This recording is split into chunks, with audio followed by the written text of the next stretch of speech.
আসসালামু আলাইকুম। নতুন একটি তথ্য নিয়ে আপনাদের মাঝখানে চলে আসলাম। নতুন ভাইদের জন্য অনেক উপকৃত হবে। প্রিয় বন্ধুরা, আমরা যারা নতুন আছি আমাদের ক্যামেরার সামনে আসতে কথা বলতে অনেক কষ্ট হয়। সেক্ষেত্রে আপনাদের জন্য যে পরামর্শটা থাকবে এই পরামর্শটা মাইনা কাজ করলে আপনার ভিডিওটা আস্তে আস্তে ডেভেলপ হতে থাকবে। ধৈর্য সহকারে ভিডিওর কথাগুলো শুনে যাবেন। আপনারা যখন একটা ভিডিও বানাবেন তখন আপনারা অন্য কারোকে কপি করার কোনো প্রয়োজন নাই। আপনি আপনার মতো করে যেভাবে আপনি বানাইতে আছেন আপনি সেভাবেই বানাবেন।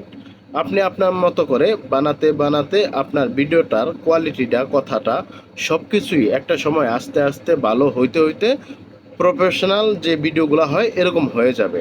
আপনি লজ্জা না করে একটু একটু করে বানাতে থাকুন। প্রতিদিন একটা দুইটা করে ভিডিও বানাতে বানাতে কী হবে, আপনার ভিতরে দেখবেন যে পরিবর্তনটা চলে এসেছে। একটা সময় আপনি সুন্দরভাবে ভিডিও বানাতে পারবেন।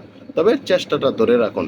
কখনো নিজেকে ছোট মনে করবেন না। আপনার ভিতরেও কিছু না কিছু লুকিয়ে আছে, সেটাকে বাইর করে নিয়ে আসতে হবে।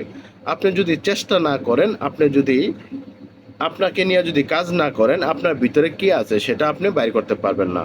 আপনি আজকে একটা ভিডিও বানাচ্ছেন, সেটা একটু খারাপ হয়েছে, পরবর্তীতে আরেকটা বানাবেন সেটা একটু ভালো হবে, আবার আরেকটা বানাবেন সেটা আরেকটু ভালো হবে। তো মানুষ একদিনে সব কিছু পারে না।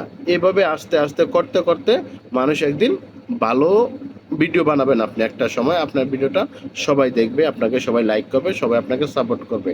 কিন্তু আপনার চেষ্টাটা থাকতে হবে। আপনার চেষ্টা থাকলে সফলতা আপনারা পাবেনই ইনশাআল্লাহ। তো আজ এখানেই, সবাই ভালো থাকবেন, সুস্থ থাকবেন। আল্লাহ হাফেজ।